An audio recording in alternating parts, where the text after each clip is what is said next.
The self is an amazing thing. The self is just an amazing, amazing thing. And most people get to experience one tiny drop. Just their identification of their self, just the I. There's so much more. They're not interested in looking in it. They're not interested in finding it. When you offer someone the space of generosity, the space of freedom to just be themselves, watch what comes forth. Watch the beauty that comes out of them. We think we have to confine, we think we have to hurt, we think we have to control. When do we ever stop to think that maybe what we're experiencing, maybe the pain and the suffering and everything else that we're experiencing is because we're doing that? Why don't people stop to figure out why, or to question why they keep getting the same thing over and over and over and over and over? And then keep doing the same thing over and over and over. Why not do the opposite just once? In that moment when someone's attacking you, don't fight back. In that moment when someone's saying a hurtful thing to you, give them love back. What do you think that person needs?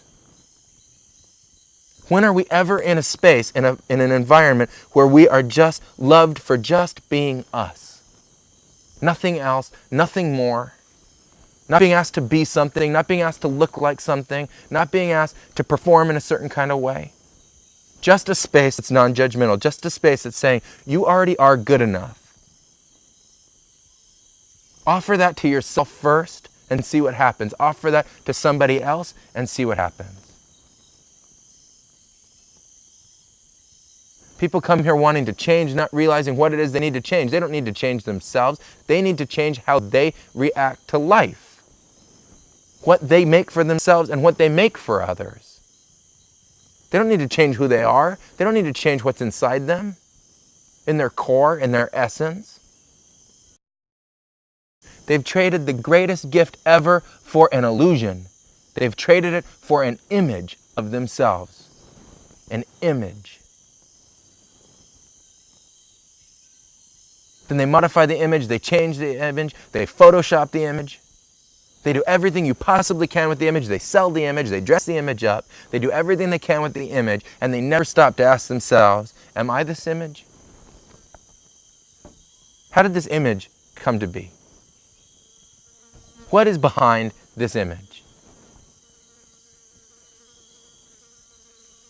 You ask that person that question, watch fear come forth. Watch the pain that they have suffered because of the defense of that image come forth. I've watched people break down in tears just with that one question. I've watched people have panic attacks just with that one question. Because they know something's more and they're scared of it. They're scared of their essence because they've been separate from it too long.